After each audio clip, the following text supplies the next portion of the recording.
ce monde refoulé que l'enfant n'a pas eu la force de porter ou de supporter, demeure caché dans le fond de l'être humain. La conscience n'y a pas accès. Tout semble oublié.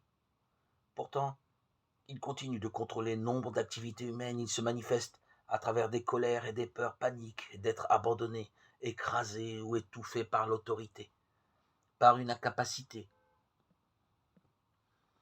à trouver la bonne distance dans une relation.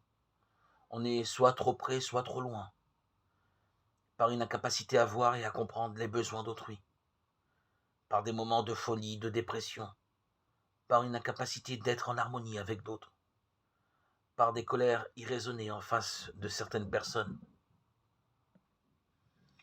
Derrière ce mur que nous avons érigé année après année, il y a ce monde d'angoisse dont on a peur et qu'on refuse de regarder.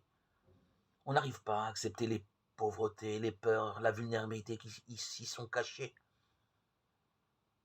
On nie l'existence d'une partie de soi, cette partie où on a été blessé, où on demeure fragile, faible.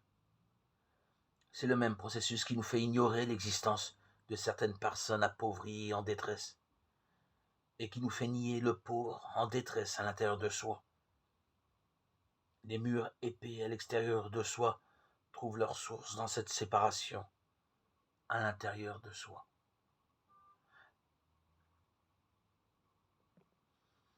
La saleté des bidonvilles et des prisons que nous pouvons constater, voir de nos yeux,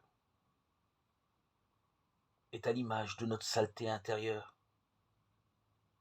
Mais comment accueillir le pauvre, tant à l'extérieur qu'à l'intérieur de soi?